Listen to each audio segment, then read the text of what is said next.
अभी पिछली क्लासेस में आपने प्रॉपर्टीज ऑफ सॉलिड पढ़ा, ठोस के गुण, ठीक है। Now what is the meaning of fluid?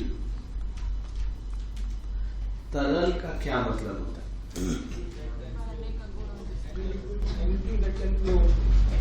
The tendency to flow, जिस पदार्थ में बहने का गुण होता है। और फ्लूइड में दोनों जनरल है, लिक्विड भी फ्लूइड है एंड गैस भी फ्लूइड है, ठीक है। तो अब हमको पढ़ना है प्रेशर, दाब। What is the definition of pressure? Pressure vector quantity है कि स्केलर?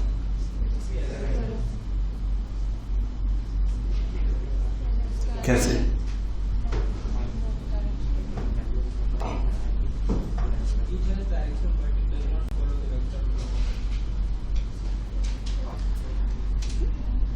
क्या डायरेक्शन होती है प्रेशर की? अब वो फ्लो की डायरेक्शन होती है, प्रेशर की नहीं। Pressure is not a vector quantity, क्योंकि जब आप प्रेशर, चलो फटाफट इजी पोर्शन है, प्रेशर को जब डिफाइन करोगे दाब, तो आप लिखते हो फोर्स अपॉन एरिया, ठीक है।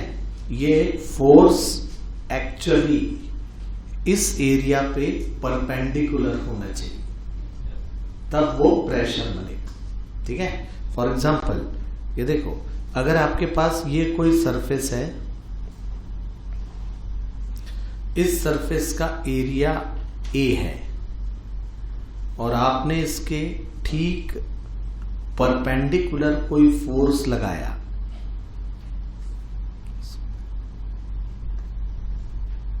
ठीक परपेंडिकुलर, क्या लिखोगे? Force upon area. मगर अगर परपेंडिकुलर नहीं हुआ तो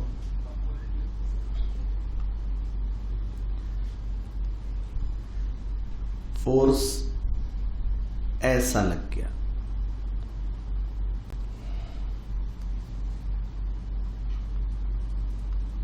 एरिया वही है, क्लियर? तो याद रखना, फोर्स का हम क्या लेंगे बोला था अभी? परपेंडिकुलर कंपोनेंट, ठीक है।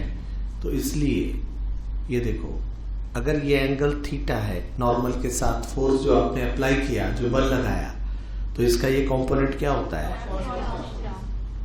ठीक है। इसीलिए जो डेफिनेशन में फोर्स आप यूज कर रहे हो, बल जो यूज कर रहे हो, वो एक्चुअली है फोर्स का परपेंडिकुलर कंपोनेंट, और कंपोनेंट वेक्टर नहीं होता है, जो घटक है वो सदिश नहीं होता। इसलिए दाब एक अदिश भी नहीं है, प्रदिश है। प्रदिश मतलब टेंसर, मतलब एक पर्टिकुलर डायरेक्शन है हमारे पास, हमेशा फोर्स सरफेस के परपेंडिकुलर होना चाहिए, नहीं तो फोर्स का कोई कंपोनेंट, कोई घटक उसके परपेंडिकुलर होना चाहिए, तब बनेगा आपका pressure. So pressure is not a vector, it is a tensor. दाब सदिश नहीं है बल्कि प्रदिश है, ठीक है। यूनिट बोलो, न्यूटन पर मीटर स्क्वायर को ही पास्कल बोलते हैं, ठीक है। न्यूटन पर मीटर स्क्वायर को ही पास्कल बोला जाता है, क्योंकि अभी पास्कल्स लॉ हम देखेंगे। मैं सिखाऊंगा आपको पास्कल ने एक्चुअली क्या एक्सपेरिमेंट किया था। कई लोगों को नहीं पता होगा पास्कल लॉ क्या है। क्या है पास्कल लॉ? गया सुबह ठीक है।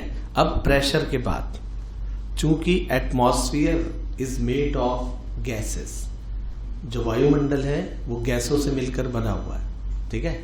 तो जब एटमॉस्फेयर गैसेस से मिलकर बना हुआ है, then atmosphere also applies pressure, और उस प्रेशर को हम बोलते हैं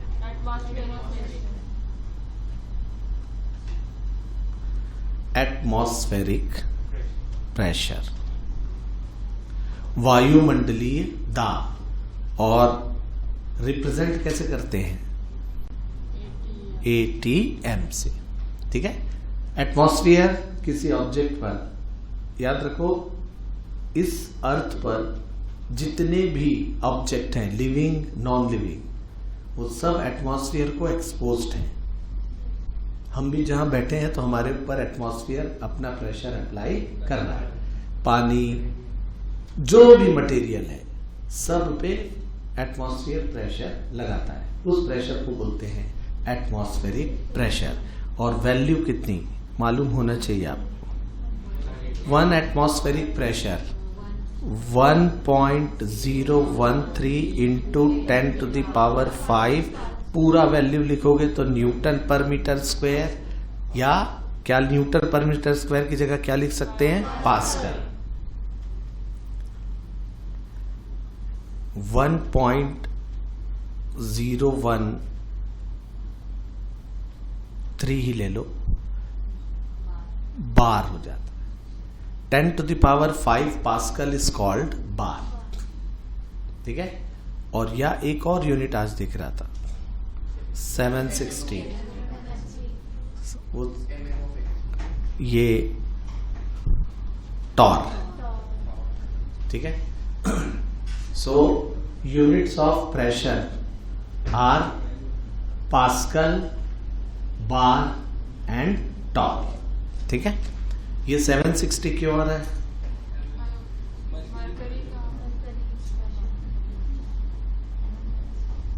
760 मिलीमीटर ऑफ मर्क्यूरी, वही पास्कल का लॉ है। कहां से मिला था वही हम देखने जा रहे हैं। ठीक। अब पास्कल ने क्या बताया ये देखो। उसके पहले एटमॉस्फेयर क्या करता है किसी कंटेनर में, ये भी देखो। अगर किसी कंटेनर में आपने कोई भी लिक्विड लिया, कोई भी द्रव लिया, ठीक है, तो आप देखना उसकी सरफेस जो एटमॉस्फेयर के कांटेक्ट में है वो बिल्कुल पैरेलल होती है, समांतर।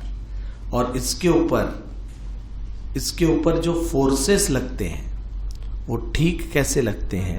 परपेंडिकुलर। तो ऊपर से एटमॉस्फेयर, इसके ऊपर प्रेशर या फोर्स पर यूनिट एरिया है तो फोर्स अप्लाई करता है। फोर्स बिल्कुल कैसा लगेगा? परपेंडिकुलर। ये अप्लाई कर रहा है कौन? एटमॉस्फेयर। लेकिन सरफेस पैरेलल है। सरफेस अगर पैरेलल है अबे तो याद रखना ऊपर से जितना फोर्स लग रहा होगा उतना ही फोर्स नीचे से लगना चाहिए, तब सरफेस कैसी रहेगी? पैरेलल। ठीक है। तो नीचे से लिक्विड भी उसके ऊपर क्या अप्लाई करता है? Same force. लेकिन फोर्स बिल्कुल कैसा होगा? सरफेस के परपेंडिकुलर। द कॉन्सेप्ट इज, सुन लो, जो सतह साम्यावस्था में होती है उस पर बल अभिलंबवत लगते हैं। The surfaces of liquid that are in equilibrium, the forces are perpendicular to them. बल उस पर अभिलंबवत लगते हैं। ये आपका कॉन्सेप्ट है। ठीक। अब इस बेसिस पे पास्कल ने एक लॉ दिया फ्लूइड का। पास्कल का लॉ क्या था? Pressure applied by liquid is same at each point. ये पहले बोला उसने। ठीक है। देखो एटमॉस्फेरिक प्रेशर समझ, कुछ नहीं। एटमॉस्फेरिक प्रेशर मतलब एटमॉस्फेयर जितना प्रेशर लगाएगा वो एटमॉस्फेरिक प्रेशर है। ठीक है।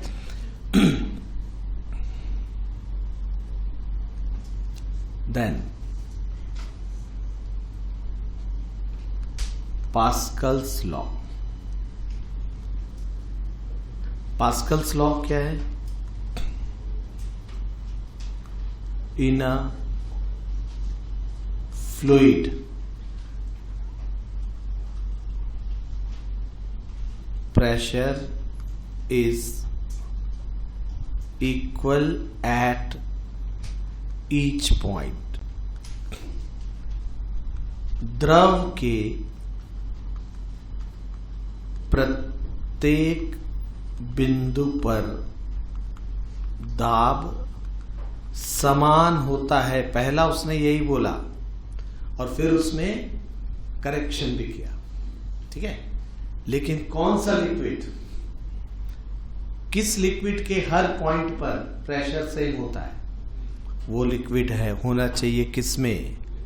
इक्विलिब्रियम में, जो द्रव साम्यावस्था में हो। Is that clear? अब पास्कल का एक्सपेरिमेंट जो उसने एटमॉस्फेरिक प्रेशर को नापने के लिए किया, वो क्या एक्सपेरिमेंट किया था ये देख लो।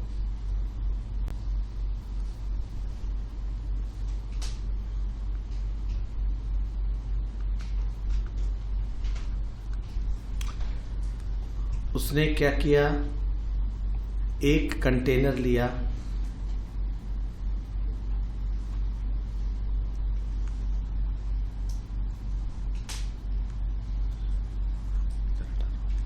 ये देखो, उसने एक कंटेनर लिया और उस कंटेनर में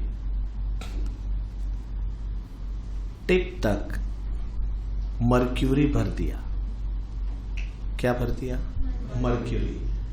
मर्क्यूरी की डेंसिटी सबसे ज्यादा है लिक्विड्स में जनरली, ठीक है। फिर एक टेस्ट ट्यूब लिया और उसमें टिप तक मर्क्यूरी भर दिया। ये देखो मर्क्यूरी भरा हुआ है, ठीक है।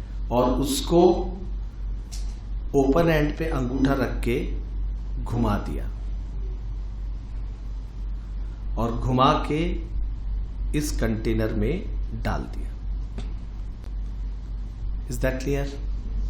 अब जैसे ही मर्क्यूरी उल्टा हो गया, ठीक है, तो क्या हुआ होगा? याद करो, मर्क्यूरी एक तो डेंस लिक्विड है तो उसका कुछ ना कुछ वेट होगा। वेट के कारण वो कहां आएगा? नीचे आया। मर्क्यूरी नीचे आया, ये देखो। और जब यहां ये एंड क्लोज है, मर्क्यूरी जब नीचे आएगा, बचेगा क्या वहां?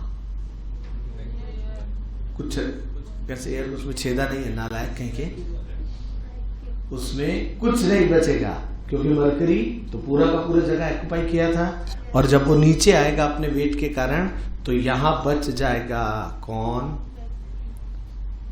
निर्वात। यहां वैक्यूम, ये निर्वात बन गया। लेकिन उसने जितने बार भी एक्सपेरिमेंट किया, उसने देखा ये जो फ्री सरफेस है, इस सरफेस से एक पर्टिकुलर हाइट पर ही मर्क्यूरी रुक रहा था।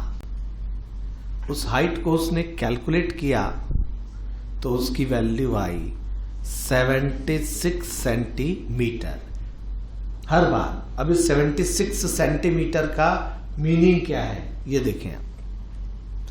हर बार 76 पे रुका, ठीक। अब जरा देखो, पास्कल ने लॉ बोला, लिक्विड अगर इक्विलिब्रियम में है तो हर पॉइंट का प्रेशर, तो देखो यहां पे एक पॉइंट है ए जो एटमॉस्फेयर से एक्सपोज्ड है। अभी तो इसका मतलब इस पॉइंट का प्रेशर एटमॉस्फेरिक प्रेशर के बराबर होगा। लगातार एटमॉस्फेयर उसके ऊपर कोलाइड कर रहा है। उसी लाइन पे यहां पे एक पॉइंट लिया बी। अभी तो जो प्रेशर, क्योंकि ये लिक्विड के अंदर है, जो प्रेशर ए का है वही प्रेशर किसका होगा? बी का होगा। Is that clear? अब अगर हर बार इतना मर्क्यूरी ऊपर रुक रहा है, तो याद करो कोई भी लिक्विड तब तक वर्टिकल खड़ा नहीं हो सकता जब तक कि उसके वेट को नीचे से बैलेंस न किया जाए। इसका मतलब ही है कि लिक्विड भी इसके ऊपर क्या लगा रहा है? यहां पे फोर्स। Is that clear? क्या अभी आपने पढ़ा था pressure is equal to force upon area? इसलिए क्रॉस मल्टीप्लाई करेंगे तो force is equal to pressure into area. अच्छे से देख लो, इज दैट क्लियर? और ये फोर्स उतना ही होना चाहिए जितना इस h हाइट वाले मर्क्यूरी कॉलम का वेट है, जो उसका भार है। तो याद करो, वेट को क्या हम mg लिखते हैं क्या? ठीक है। फिर देखो P into A is equal to mass. Mass को वॉल्यूम इंटू डेंसिटी लिखते हैं। देखते जाओ एक एक step. Volume into density into g. ठीक है। फिर P into A is equal to volume को क्या हम area of cross section into length लिख सकते हैं। Area of cross section length is h, देख लो, और साथ में रो और g। ए से क्या हो गया जी? क्या बचा जी? h रो g आ गया। ये पास्कल्स लॉ है। h रो g में h की वैल्यू उसको हर बारी कितनी मिली? 76 सेंटीमीटर। इस वैल्यू को उसने यहां रखा। ध्यान से देखो, P is equal to h की वैल्यू कितनी है लेकिन सेंटीमीटर है, अपॉन 100 हो गया। रो डेंसिटी ऑफ मर्क्यूरी, पारे का घनत्व कितना होता है? 13.6 इंटू 10⁻³ किलोग्राम पर मीटर क्यूब, और जी की वैल्यू 9.8। जब उसको इसने सॉल्व किया, आप भी करके देख लेना, मैंने यहां लिख दिया है, तो ये वैल्यू आ गई 1.013 इंटू 10⁵, और चूंकि प्रेशर है न्यूटन पर मीटर स्क्वायर। इसीलिए हम एटमॉस्फेरिक प्रेशर को कभी कभी पारे के कॉलम के 76 सेंटीमीटर के बराबर भी बोल देते हैं। क्यों बोलते हैं? हमेशा जब भी ये केस होगा, ये वर्टिकल कॉलम मर्क्यूरी का हमेशा कितना मिलेगा? 76 सेंटीमीटर। Is that clear? ठीक है। लेकिन पास्कल के लॉ में करेक्शन क्या हुआ ये देख लो। अगर आपने यहां ध्यान दिया होगा तो ए और बी दोनों एक ही हॉरिजॉन्टल लाइन पे लिया है मैंने, इसलिए बोला ए का प्रेशर और बी का प्रेशर इक्वल है। बी पे जो प्रेशर होगा वही एटमॉस्फेरिक प्रेशर होना चाहिए, ये बोला आपने। लेकिन अगर कोई पॉइंट नीचे है तो,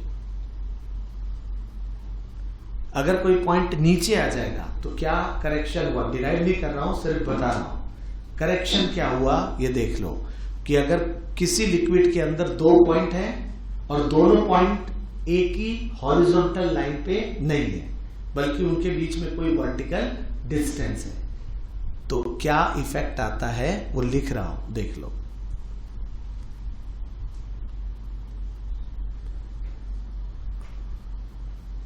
करेक्शन, संशोधन, कि यदि कोई बिंदु ऊर्ध्वाधर दूरी पर हो, if in a liquid 2 points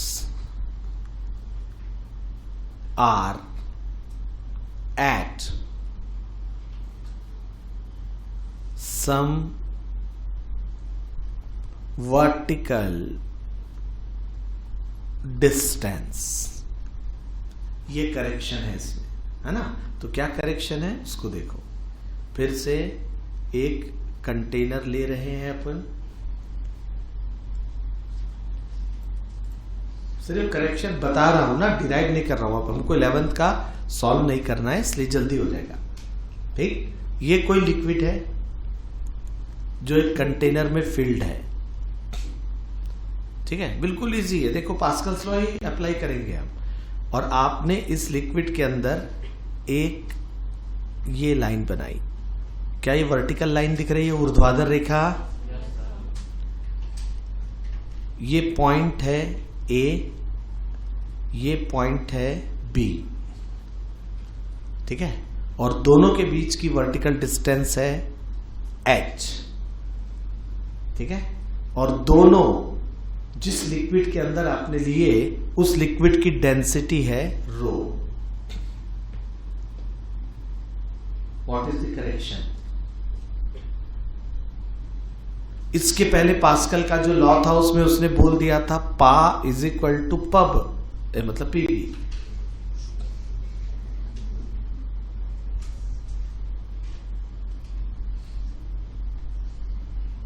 ठीक है, लेकिन अब करेक्शन कर रहा है क्योंकि h डिस्टेंस वर्टिकल आ गई and there is density of the liquid as well, घनत्व भी है। बोलिए मुंह। तो जैसे जैसे लिक्विड के अंदर आओगे लिक्विड का प्रेशर बढ़ता जाएगा, ठीक है। दैट इज, और फॉर्मूला क्या लिखा देखो, कुछ नहीं, इसी को लिखा है, इसी को लिखा है। दैट इज PB जो लोअर पॉइंट है माइनस PA जो अपर पॉइंट है, इन दोनों का डिफरेंस जीरो नहीं होगा बल्कि हो जाएगा H rho G। This is the correction in Pascal's law. Is that clear? इसीलिए वो हमसे क्या पूछते हैं, ये तो मैंने लॉ बताया जो पास्कल का एक्चुअली लॉ लिखा है। हमको इसी लिक्विड में देखो, अगर एक पॉइंट ठीक सरफेस पे है, बोलो इसका प्रेशर कितना है?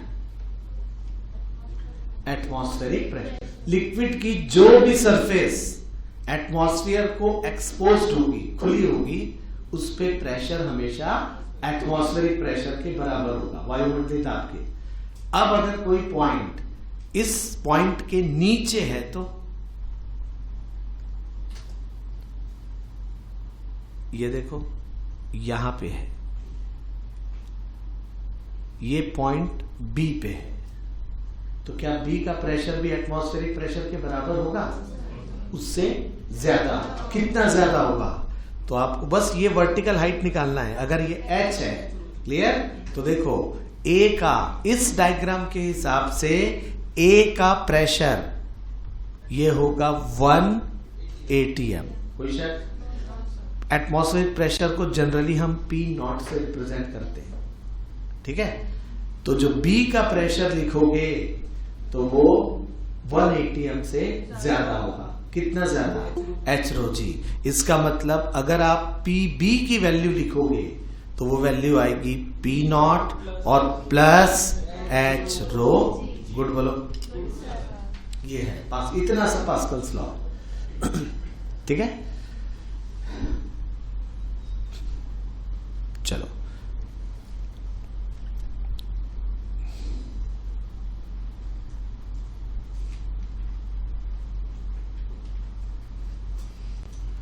ठीक है, तो इस बेसिस पे ये पास्कल ने डिफाइन किया। 76 सेंटीमीटर क्यों आ रहा है अब हमको बिल्कुल क्लियर होना चाहिए इस एक्सपेरिमेंट में।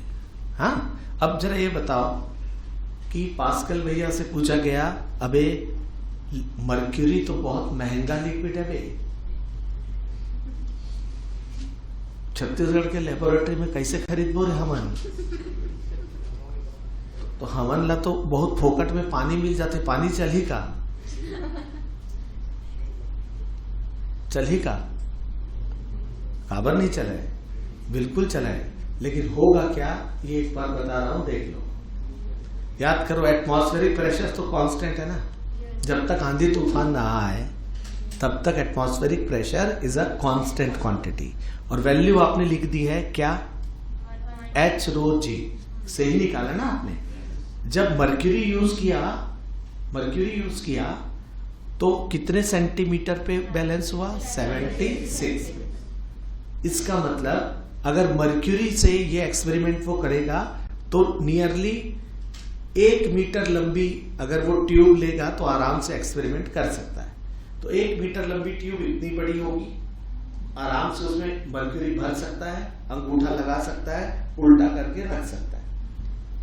लेकिन अगर पानी ले लिए तो पानी इज ऑल्सो लिक्विड। अगर ये मर्क्यूरी के लिए सही है तो हर लिक्विड के लिए सही होना चाहिए फिर, क्योंकि उसकी कोई प्रॉपर्टी तो आई नहीं, सिर्फ डेंसिटी यूज की है हमने, ठीक। अगर इन प्लेस ऑफ मर्क्यूरी हम वाटर यूज करते तो देखो गड़बड़ी क्या है, वाटर की डेंसिटी बोलो 1 नहीं, नालायक कहीं के 1000 किलोग्राम पर मीटर, मतलब पानी की डेंसिटी मर्क्यूरी से 13.6 टाइम्स कम है। ये 13.6 है ना, अबे clear.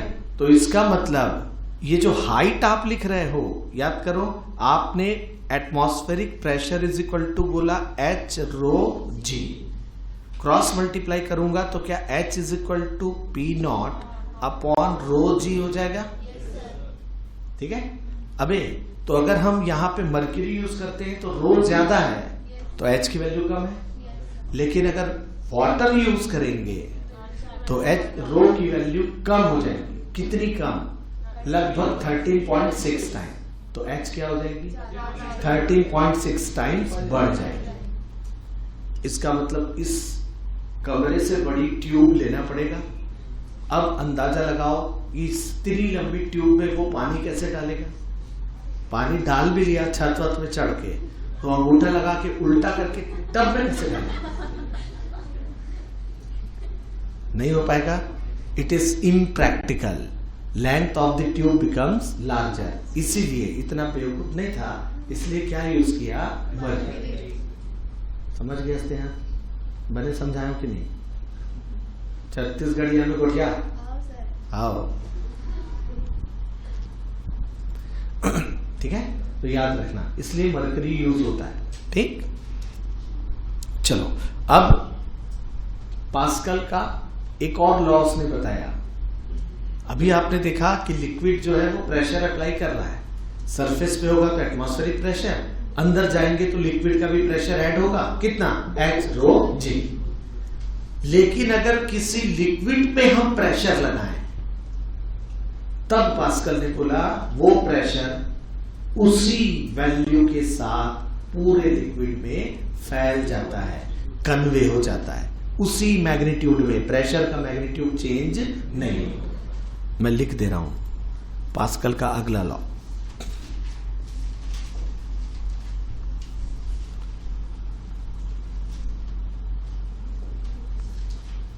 Second law of power.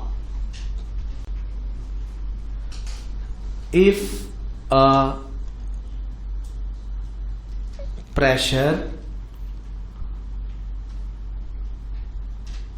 is applied on a, Hindi में लिखूंगा मैं, on a liquid, it is conveyed by the liquid in all directions with same magnitude.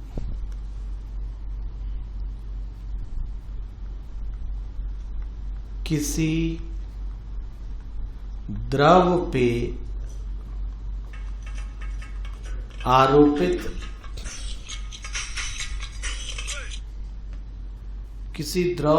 आरोपित दाब उसी परिमाण में द्रव द्वारा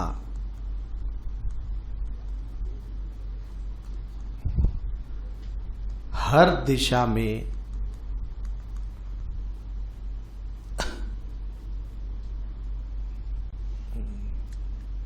शब्द ही भूल गया,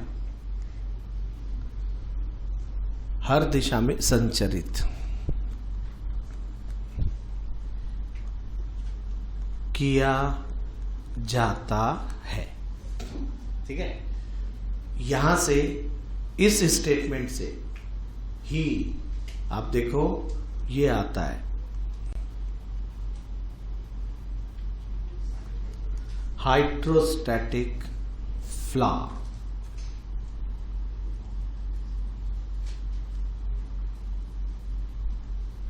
हिंदी में क्या बोलते हैं यामू? मेरे को भी नहीं मालूम। हाइड्रोस्टैटिक फ्ला का क्या मतलब है, एक डायग्राम से हम बनाने जा रहे हैं, अच्छे से देख लो। ये देखो,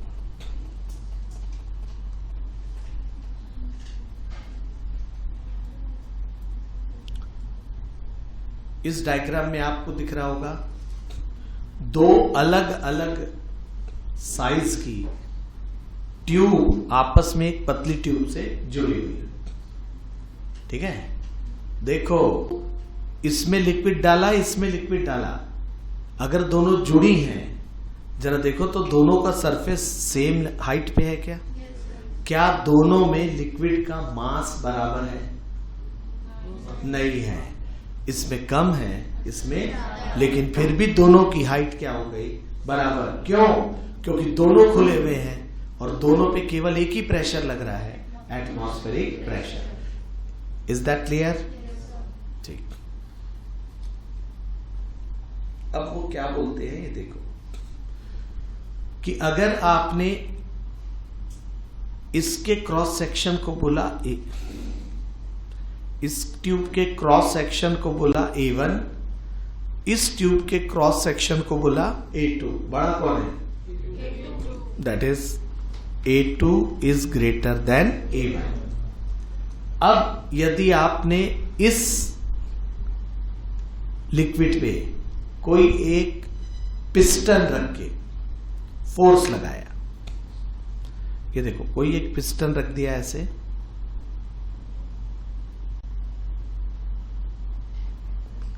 और इस पे फोर्स लगाया, ध्यान देना, इस फोर्स को बोला F1, लिक्विड पे लगाया हमने, ठीक है। तो याद करो, यहां पे प्रेशर डेवलप होगा P1, P1 is equal to क्या लिखोगे भाई? F1 upon A1। क्लियर? लेकिन पास्कल ने क्या बोला, अगर किसी लिक्विड पे आप कोई प्रेशर लगाते हो तो वो उसी मैग्नीट्यूड में पूरे लिक्विड में ट्रांसपोर्ट कर देता है। इसका मतलब अगर हमने यहां पे एक दूसरा पिस्टन रखा,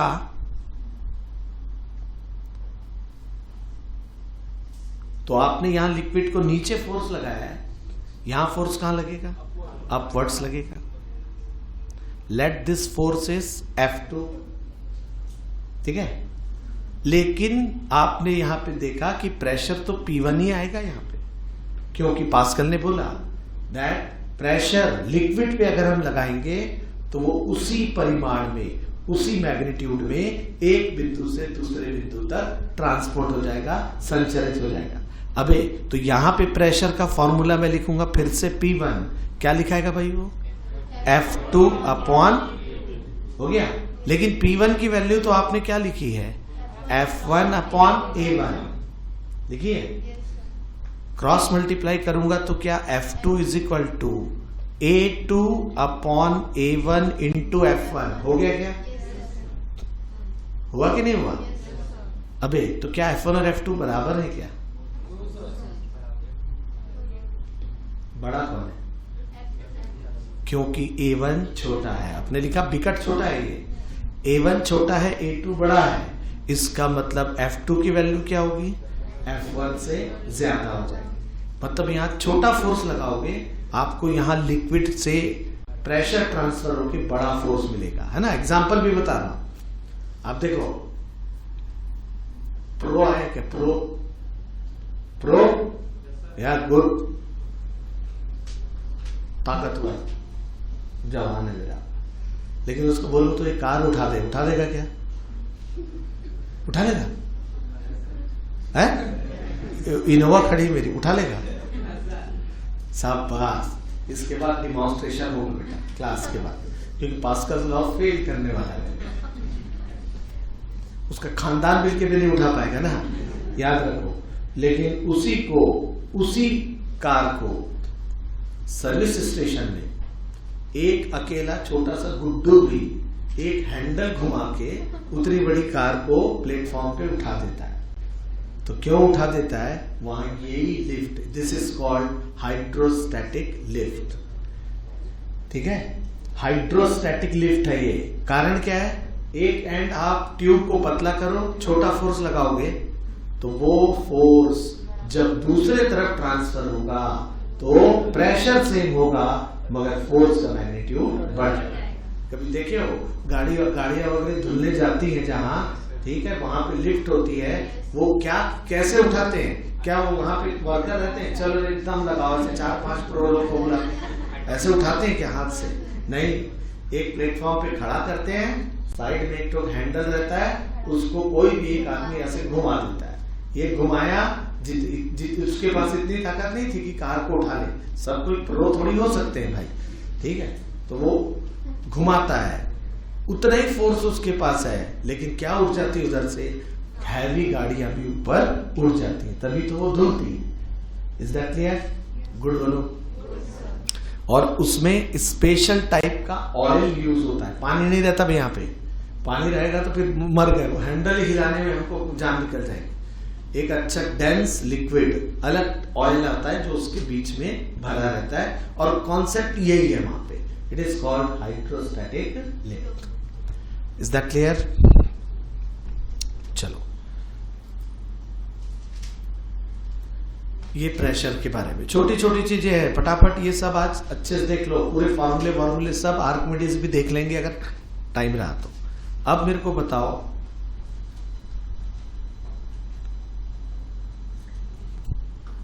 घनत्व, डेंसिटी किसको बोलते हैं? मास पर यूनिट वॉल्यूम, यही पढ़ा है हमने, है ना? It is the mass density, actually द्रव्यमान का घनत्व है। जनरली हम लोग मास वर्ड नहीं बोलते हैं, हम सिर्फ कौन सा वर्ड बोल देते हैं? डेंसिटी। तो अभी चूंकि हमको मालूम है पूरा वर्ड बोलना है, mass density.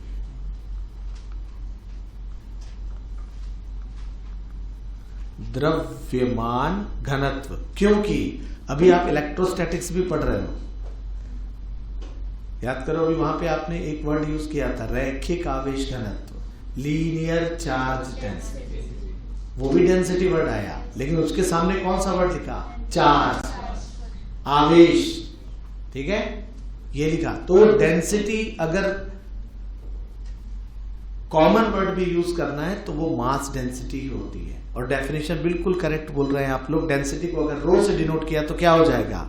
Row is equal to mass per unit volume, ठीक है। यूनिट क्या होगी सबको मालूम, फटाफट बोलो, किलोग्राम पर मीटर क्यूब। एसआई सिस्टम में, सीजीएस सिस्टम में क्या हो जाएगा?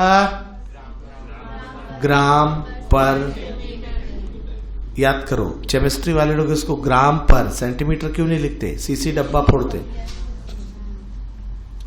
सारा केमिस्ट्री सीसीओ नहीं तो है, ठीक है। तो देख लो, इट इज ग्राम पर सीसी। गुड। पानी की डेंसिटी बोल सीजीएस में, हाँ हाँ, डेंसिटी ऑफ पानी इज 1 ग्राम पर सेंटीमीटर, ठीक है। फिर याद करो यहीं से, अभी देखो कुछ छोटी छोटी फॉर्मूले बताऊंगा, उसको अच्छे से ध्यान से देखना। पहले डेंसिटी के साथ, चूंकि पूरी दुनिया में सबसे ज्यादा अवेलेबिलिटी किस लिक्विड की है? वाटर की है। हमारी बॉडी की, आप लोग बायोलॉजी पढ़ते हो फोकट में,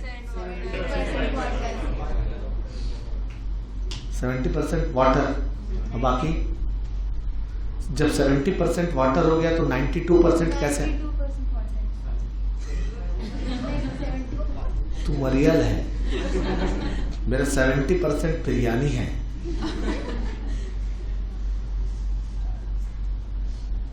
ऐसे थोड़ी है, 92% पानी है, बोल रहे थे। क्या करेगी जिंदगी में, ठीक है। इवन जितने भी लिविंग ऑब्जेक्ट्स हैं उनकी बॉडी का भी मैक्सिमम पोर्शन वाटर ही, वो किसी भी फॉर्म में। इसीलिए चूंकि पानी की अवेलेबिलिटी सबसे ज्यादा है, ठीक, उसके कंपेरिजन में कोई दूसरे ऑब्जेक्ट की डेंसिटी को देखना या बताना, इट इज कॉल्ड फातिमा पढ़ तो, शाबाश, इंग्लिश में बोलो।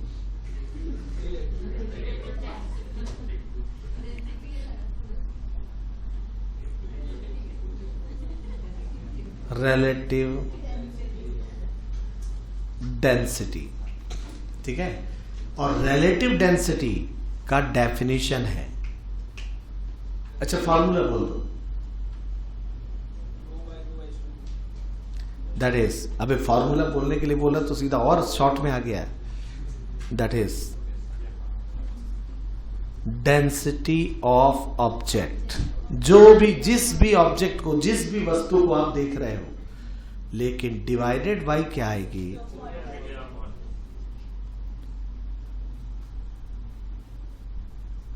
Density of water.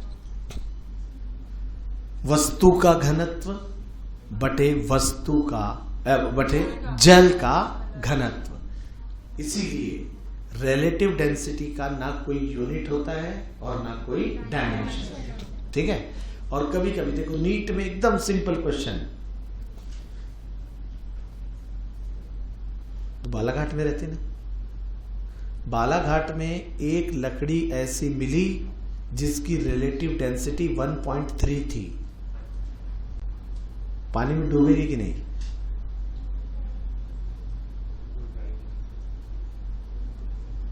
ये देख, डेफिनेटली डूब जाएगी, क्योंकि पानी से 1.3 मतलब वो, उसकी डेंसिटी पानी से ज्यादा है, ठीक है।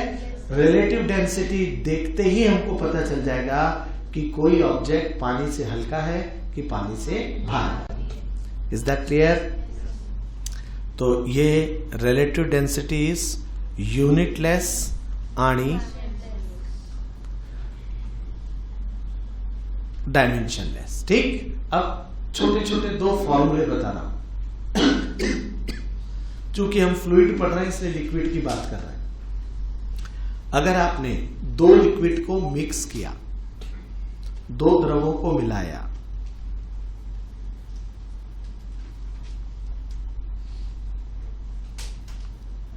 To liquids are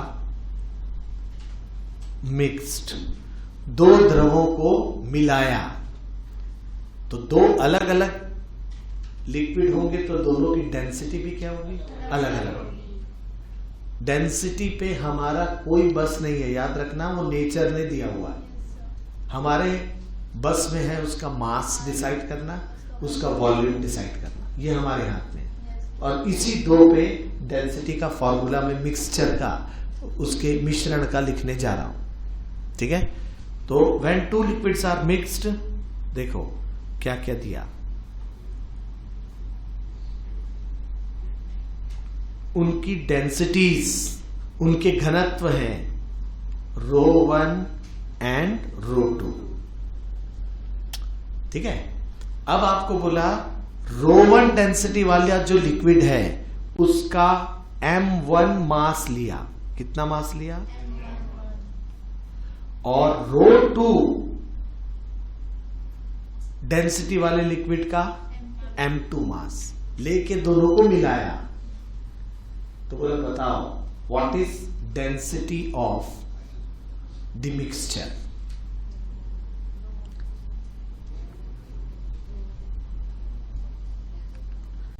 density of mixture, खाने वाला नहीं, एक से खब्बे लोग यहां बैठे हैं, इडली में मिक्सचर डाल के खाते भी हैं, फोटो भी भेजते हैं। Density of mixture that is मिश्रण। हाँ तो बोल मत, निकाल।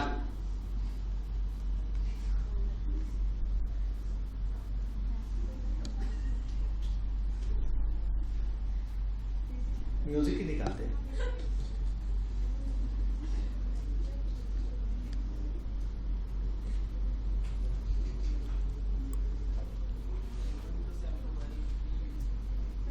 तो देखो बनाने का तरीका क्या है भी, याद रखो, आपने फॉर्मूला पढ़ा rho is equal to mass upon volume, तो फिर व्हाट इज वॉल्यूम?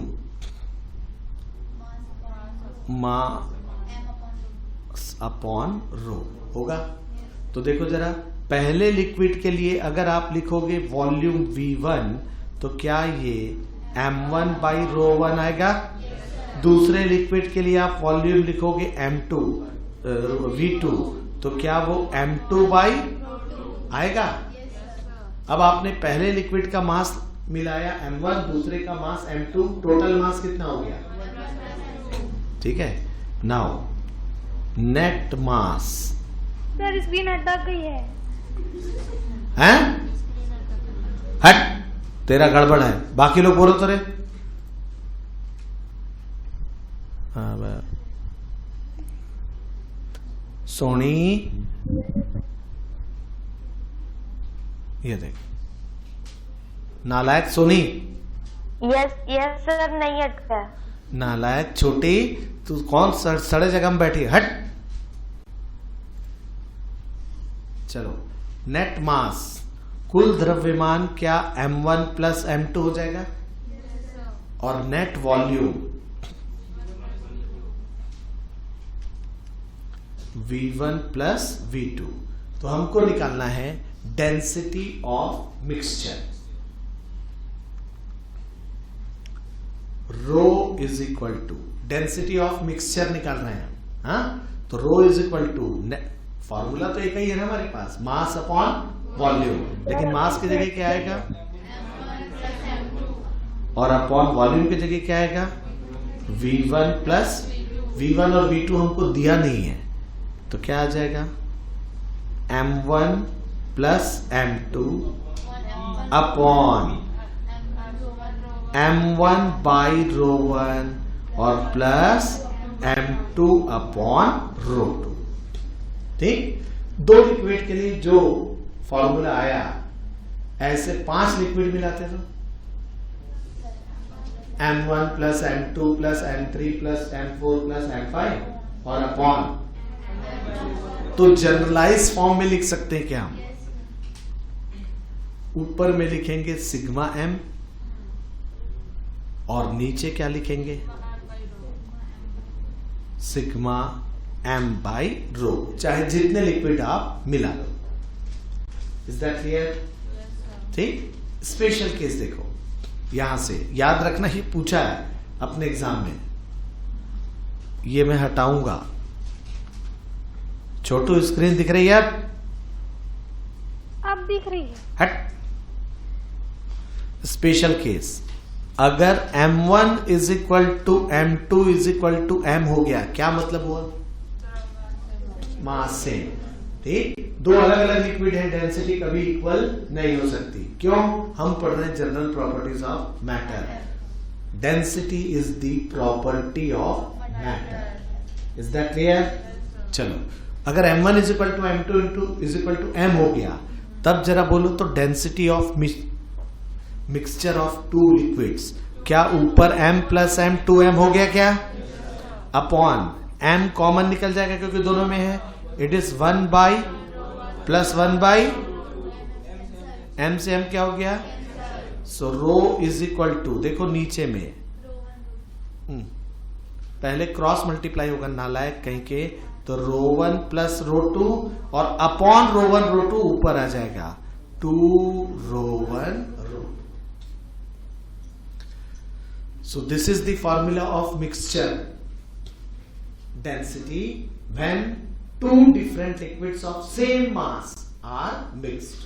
समान द्रव्यमान के दो अलग अलग द्रवों को मिलाने पर मिश्रण का घनत्व 2 rho 1 rho 2 upon rho 1 plus rho 2। ठीक, मैंने बोला था अपने हाथ में द्रव्यमान और आयतन है, तो द्रव्यमान हमने बराबर ले लिया। पहले लिक्विड का मान लो, पहले लिक्विड का आपने ले लिया 5 ग्राम, दूसरे का भी ले लिया 5 ग्राम, तौल सकते हैं हम उसको, दोनों का मास बराबर ले सकते हैं, तो ये आ जाएगा 2 rho 1 rho 2 upon rho 1 plus rho 2। Then what is second case? Volume तेरी ऐसी तैसी, पहले निकालना पड़ेगा। फिर से आपको बोला देयर आर दो द्रव्स, अरे यार क्या बोल रहा हूं, 2 लिक्विड्स उनकी डेंसिटीज हैं, डेंसिटीज आर ρ1 एंड ρ2। अब आपने उनके वॉल्यूम लिए। याद रखो वॉल्यूम को भी हम नाप सकते हैं। लीटर आपको पता है, एक को 10 मिलीलीटर लिया, दूसरे को 20 मिलीलीटर ले लिया। Volume can be measured. Is that clear? तो इसलिए वॉल्यूम पहले लिक्विड का है V1 और दूसरे लिक्विड का है V2। दोनों को आपने मिक्स किया, बोला अब निकालो what is the formula of density of mixture. मिश्रण के परिणामी घनत्व का मान निकालो।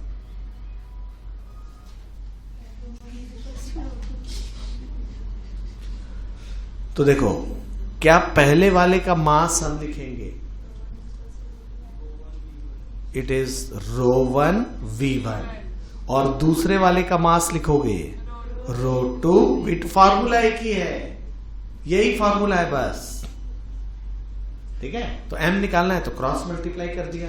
हाँ, अब देखो टोटल मास हो गया m1 plus m2, total volume हो गया V1 प्लस V2। हमको फार्मूला वॉल्यूम की टर्म्स में निकालना है। तो आपका what is density of mixture. अगर डेंसिटी ऑफ मिक्सचर को रो लिखा तो क्या नेट मास m1 प्लस m2 है upon v1 plus v2। Is that clear?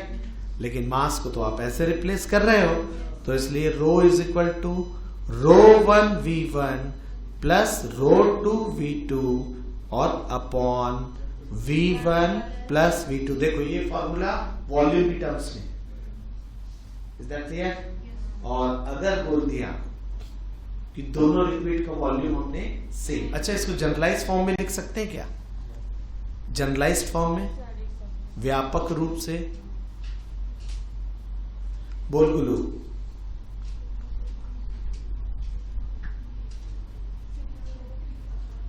Sigma row v और अपॉन सिग्मा v लिख सकते हैं, ठीक है। अब अगर बोला कि दोनों लिक्विड का वॉल्यूम सेम है, तो if V1 is equal to V2 is equal to V, तो क्या आ जाएगा g? Rho is equal to, ऊपर में दोनों की वैल्यू V है, कॉमन निकाल लिया, ब्रैकेट में बचा ρ1 प्लस और upon V plus V। V से V क्या हो गया? क्या आ गया? ρ1 प्लस ρ2 अपॉन, इसी को बोलते हैं अरिथमेटिक मीन, समांतर माध्य। तो जब वॉल्यूम सेम होगा तो जो रिजल्टेंट डेंसिटी, परिणामी घनत्व होगा, वो दोनों की डेंसिटी का अरिथमेटिक मीन है, समांतर माध्य। Is that clear? तो ये मालूम रहेगा तो फट से आप आंसर एग्जाम में कर सकते हो, ठीक। रिलेटिव डेंसिटी क्या है ये भी बता दिया। रिलेटिव डेंसिटी का मतलब है comparison of density of an object with respect to density of water. किसी पदार्थ, किसी वस्तु के घनत्व की तुलना जल के घनत्व से करना, यह कहलाता है आपेक्षिक घनत्व। Is that clear? अब ये भी बताया गया कि अगर आपने नॉन मिक्सेबल लिक्विड्स लिए, मतलब जो आपस में मिक्स नहीं हो सकते, ठीक है, 3 लिक्विड आपने लिए एक कंटेनर में जो आपस में मिक्स नहीं हो सकते, तो 3 अलग अलग लिक्विड होंगे तो तीनों की डेंसिटी भी सबसे नीचे कौन होगा? जिसकी डेंसिटी सबसे, कॉमन सेंस है ना, सबसे जिसकी डेंसिटी ज्यादा है वो सबसे नीचे, उससे कम वाला उसके, और सबसे कम डेंसिटी वाला। Is that clear?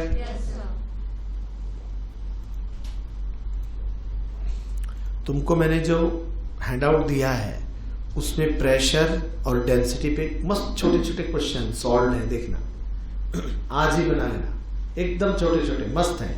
उसमें से एक क्वेश्चन मैं सॉल्व करूंगा आपके सामने परसों, एक क्वेश्चन, क्योंकि वो क्वेश्चन या उस टाइप का क्वेश्चन हमारे एग्जाम में पूछा जा रहा है कंटिन्यूअसली, प्रेशर और डेंसिटी को मिला के। ठीक है। अब देखो,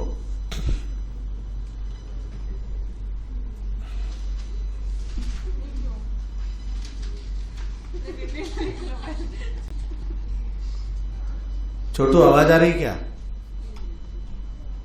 यस सर, कैसी? मस्त आ रही है।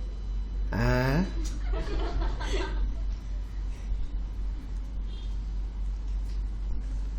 चलो, ये देखो पगला साइंटिस्ट, आर्किमिडीज का सिद्धांत।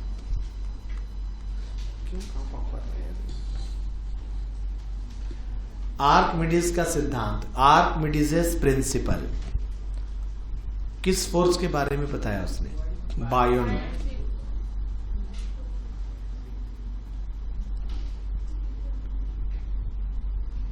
जिसको आप हिंदी में उत्प्लावन बल बोलते हो। क्या है, क्या एक्सप्लेन किया ये भी देखो। क्यों? क्योंकि जैसे जैसे साइंस ग्रो करता गया वैसे वैसे साइंटिस्ट्स ने इनको एक्सप्लेन करना स्टार्ट किया। ये लोगों को पता था कि जब हम पानी में कूदते हैं तो हमको हल्कापन लगता है, हमको लगता है कि हम थोड़े हल्के हो गए।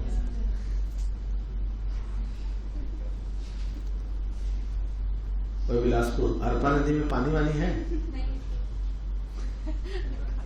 हाँ?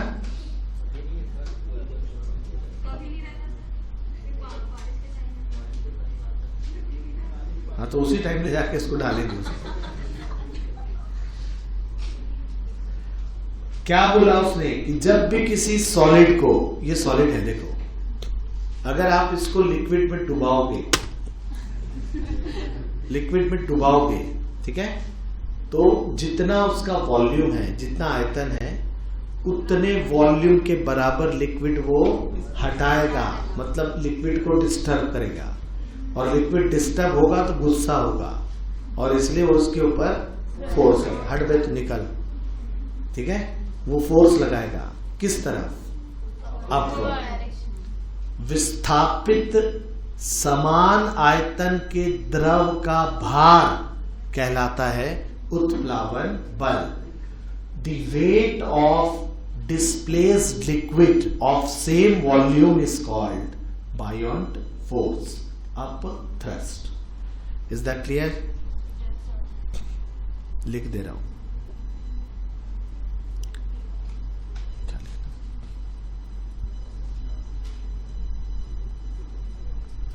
Weight of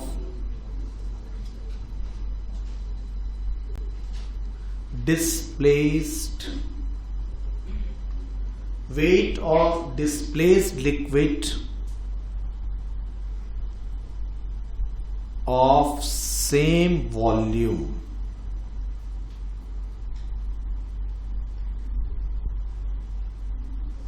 is called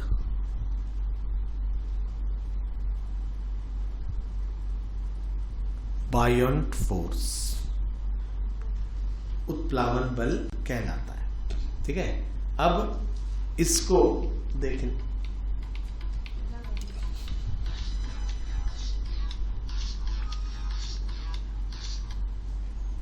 hello, तेरी ऐसी की तैसी।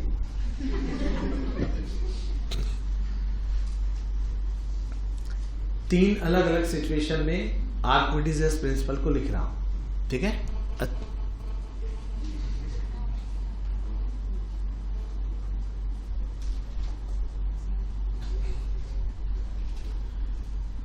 देखते जाओ।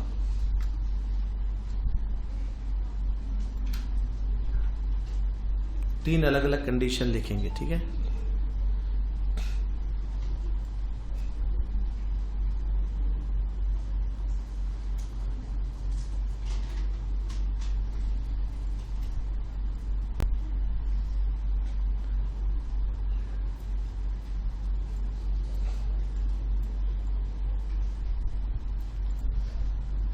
चलो, अब आपके पास एक लिक्विड है और इसमें आप एक सॉलिड को रखने जा रहे हो। पानी में डुबा दूंगा, मैं बता दे रहा हूं।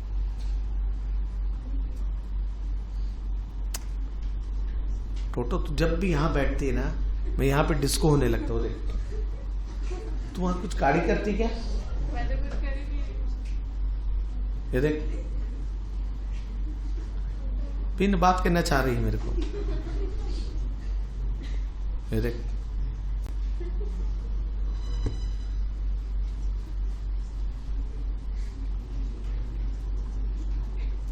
बदमाश कुछ भी कर सकते, कौन सा गलत नहीं। देखिए ये वाला देखो, समझाने के लिए सॉलिड को ऐसा लिया जा रहा है, ठीक है।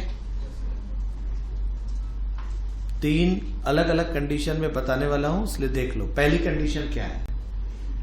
आपके पास एक कंटेनर में लिक्विड है, द्रव है, और दूसरा आपने एक सॉलिड लिया है, ठीक। ये 3 अलग अलग सॉलिड्स हो सकते हैं। अरे तू कहां बन रहा है? हो सकते हैं, थोड़ा नीचे लेते हैं, बिल्कुल आराम से देखना। डाटा पहले लिख दे रहा हूं।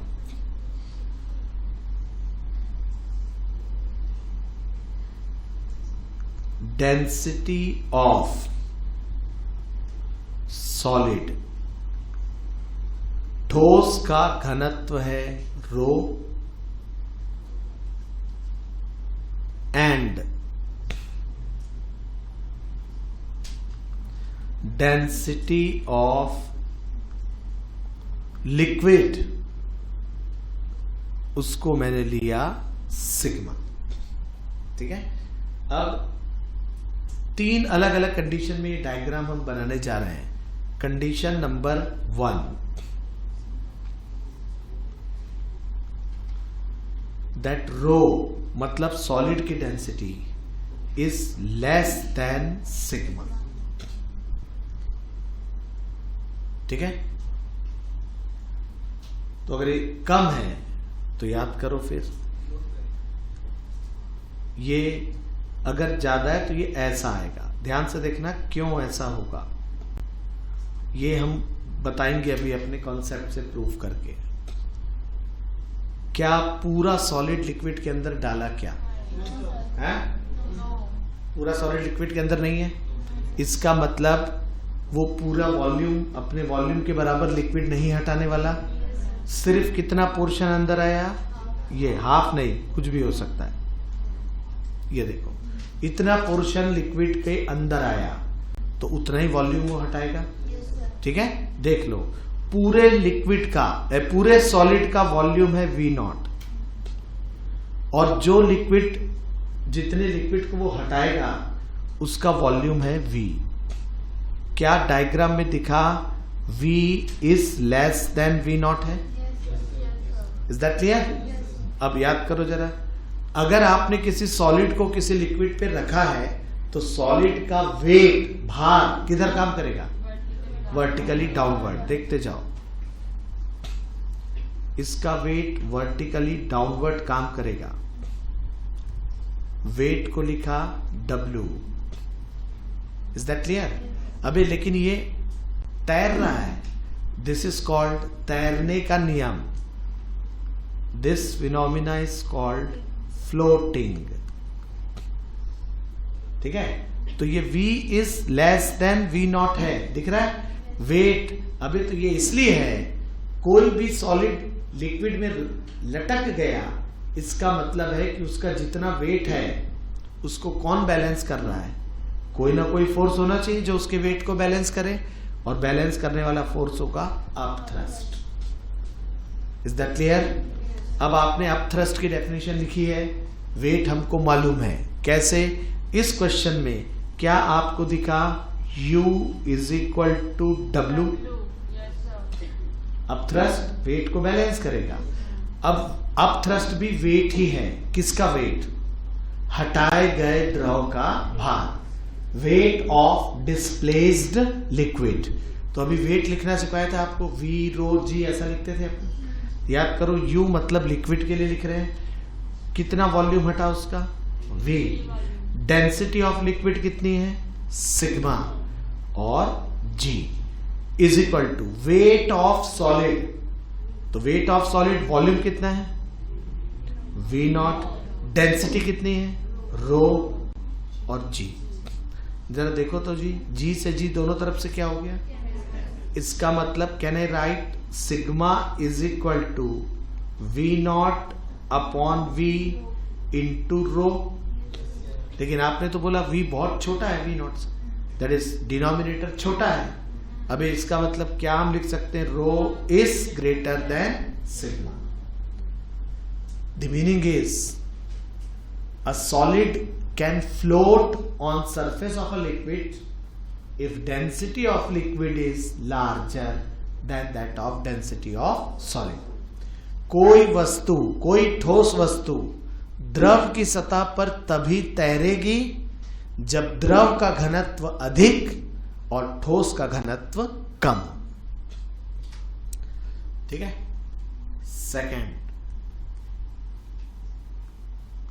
Second one is called, क्या लिखा, सिंकिंग। यहां सिंकिंग का मतलब मेरा ये है just below the liquid surface. जब सॉलिड किसी द्रव की सतह के ठीक नीचे, डूबा नहीं पूरा, मतलब ये है, देखो ऐसे है, अभी भी फ्लोट कर रहा है, अभी भी तैर रहा है, मगर अभी उसका हिस्सा बाहर नहीं है, पूरा का पूरा अंदर आ गया। अगर पूरा सॉलिड अंदर आ गया तो जरा बोलो कितना वॉल्यूम उसने हटाया, जितना सॉलिड का वॉल्यूम था उतना हटा दिया उसने। लेकिन अभी भी वो टंगा है लिक्विड में, डूबा नहीं है। व्हेन इट इज टंगा है तो क्या जितना वॉल्यूम सॉलिड का है उतना ही डिस्प्लेस्ड वॉल्यूम लिक्विड का होगा। देखो जरा फिर से force, weight of the solid W is downward and up thrust, उत्प्लावन बल अपवर्ड्स। अगर ये ऐसे स्थिति में टंगा हुआ है, लटका हुआ है, हैंगिंग है, क्या फिर से आप लिखोगे U is equal to W? क्योंकि कोई भी सॉलिड अगर किसी सरफेस में टंगा हुआ है, हैंगिंग है, तो उसका वेट कोई ना कोई बैलेंस कर रहा होगा। ठीक। अब U अप थ्रस्ट है, देखो उत्प्लावन बल है, लिक्विड के लिए लिखना है, क्या लिखना सिखाया था, देखो लिखा है V नॉट, क्योंकि उतना ही वॉल्यूम अब हटेगा, इंटू सिग्मा, क्योंकि लिक्विड के लिए लिख रहे हो, और इंटू G। और वेट तो हमेशा यही लिखाएगा, क्या, V नॉट रो G। क्या V नॉट दोनों तरफ से कैंसिल हो गया? क्या G भी दोनों तरफ से कैंसिल हो गया? मिला क्या? अरे तू क्यों रो रही है? मत रो रे, मत रो। सिग्मा इज इक्वल टू रो का मतलब है ये पोजीशन कि जब सॉलिड ठीक लिक्विड के सरफेस के नीचे तभी आएगा जब दोनों की डेंसिटी बिल्कुल बराबर। Is that clear? और तीसरा, कंप्लीट सिंक।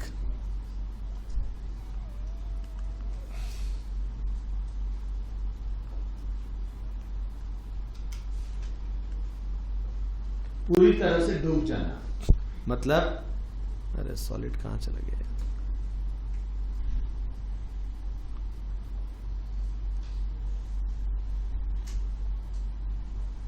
ये देखो, ये डूब गया।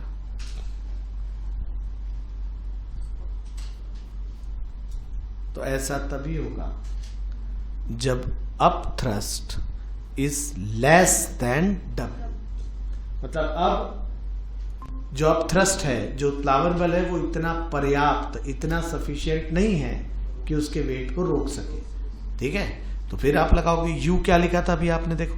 अच्छा बोलो, जब ये पूरा डूब गया है कितना वॉल्यूम हटाएगा लिक्विड का? पूरा, जितना उसका वॉल्यूम है, क्योंकि पूरा सॉलिड अंदर है, तो पूरा अंदर है तो पूरे वॉल्यूम को हटाएगा क्या? तो V नॉट सिग्मा G क्या है?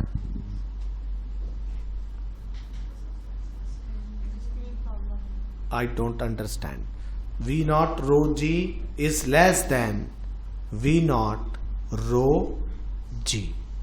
V naught से V naught कट गया, G से G कट गया, रिलेशन क्या आया? Sigma is less than rho. The meaning is कोई सॉलिड लिक्विड में डूब जाएगा अगर सॉलिड की डेंसिटी लिक्विड से ज्यादा हो। Is that clear? ये तो आर्किमिडीज जो प्रिंसिपल है वो उत्प्लावन बल, फोर्स ऑफ बायोंसी को एक्सप्लेन करता है। Is that clear?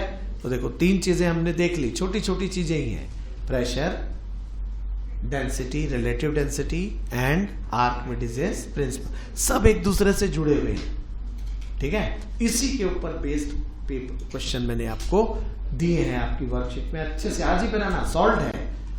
ठीक है, एक क्वेश्चन मैं आपके सामने उसका परसों आते साथ पहले बनाऊंगा और फिर जो हम स्टार्ट कर रहे हैं वो देख लो।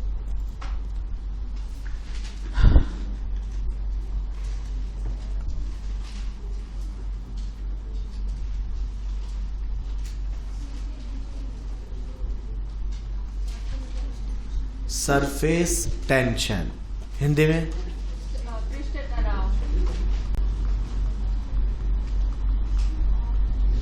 सरफेस टेंशन, पृष्ठ तनाव क्या होता है, किसका है? क्योंकि किसके टेंशन को हम सरफेस टेंशन बोल रहे हैं? किसका सरफेस? द्रव का। कौन सा सरफेस? जो एयर के कांटेक्ट में है। Free surface of liquid is called, उसका जो प्रॉपर्टी है वो है सरफेस टेंशन। क्यों है? कॉन्सेप्ट क्या है ये भी आप समझ लो। कहां से? अपने पास याद करो,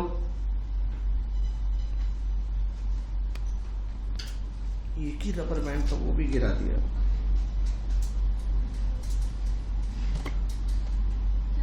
रबर बैंड चोटी से बहुत सारे रबर बैंड थे सामने, इधर आई थी क्या?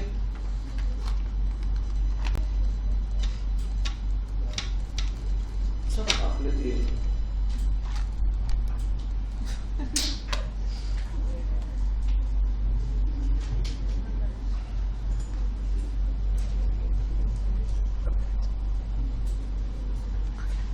ये देखो, अगर हम किसी रबर को या किसी भी स्ट्रिंग को ऐसे ही छोड़ दे तो वो कोई भी शेप ले लेती है, लेकिन फोर्स लगाए तो स्ट्रेच्ड, तनी हुई पोजीशन में आ जाती है और हमेशा कोशिश करती है कि वापस लौटे, हमेशा अपनी ओरिजिनल शेप को रिटेन करने की कोशिश करती है। ठीक, हम पढ़ रहे हैं प्रॉपर्टी, पढ़ा नहीं रहा हूं, स्टार्ट नहीं कर रहा हूं, सिर्फ बता रहा हूं उसमें क्या चीजें लगेंगी। देखो, अगर आपने कोई, देख लो इतना टाइम बच जाएगा। अरे यार ये छेदे वाला कंटेनर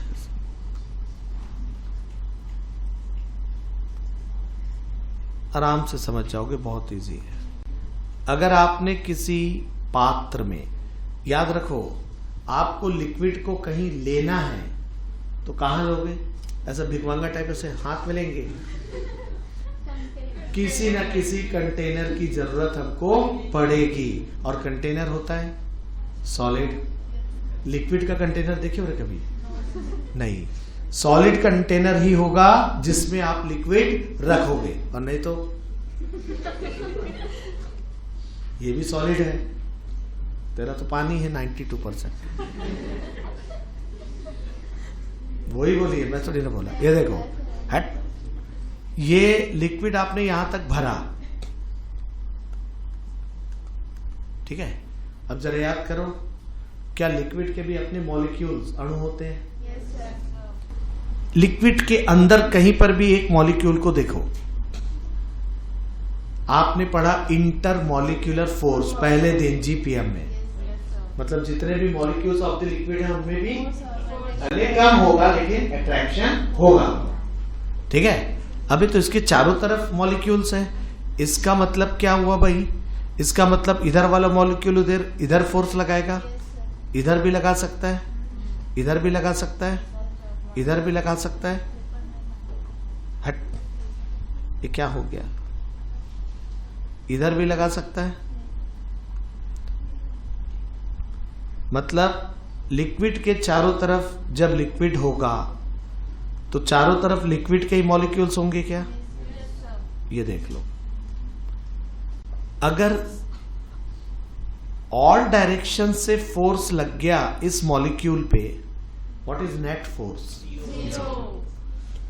बहुत सारी वेक्टर क्वांटिटीज जो हर डायरेक्शन में किसी क्वांटिटी पे लगी तो उस वेक्टर का रिजल्टेंट हमेशा जीरो ही होगा। अबे जीरो फोर्स का मतलब फ्री हो गया वो, फोर्स जीरो मतलब फ्री हो गया वो, कोई फोर्स फील नहीं कर रहा है। इसका मतलब अंदर में जितने भी मॉलिक्यूल्स हैं सब के ऊपर फोर्स जीरो है। परंतु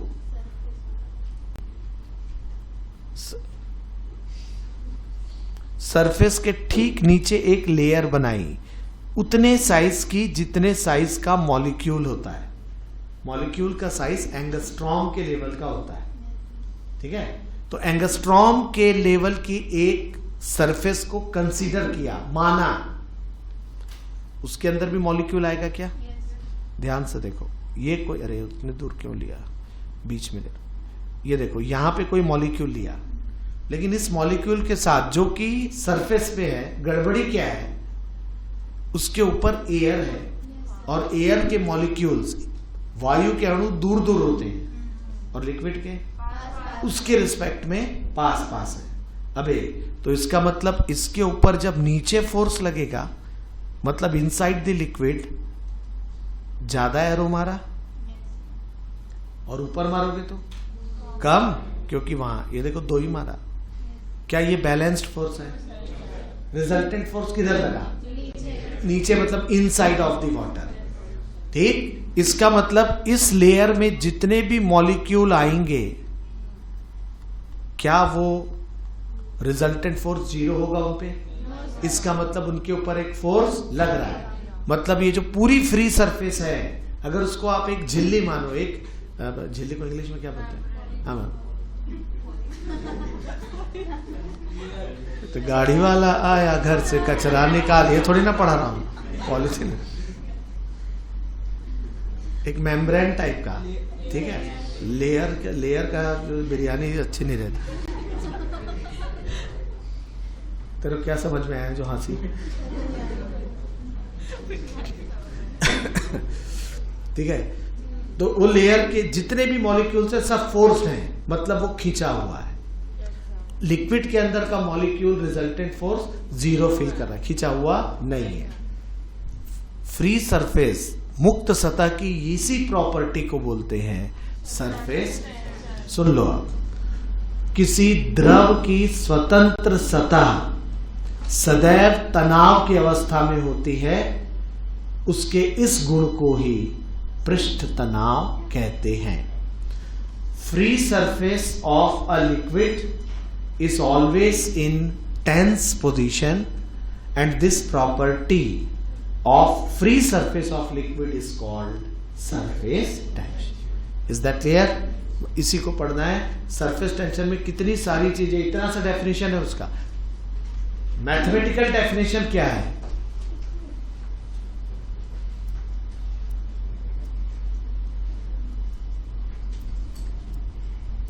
तो जब पढ़ेंगे तब बताएंगे।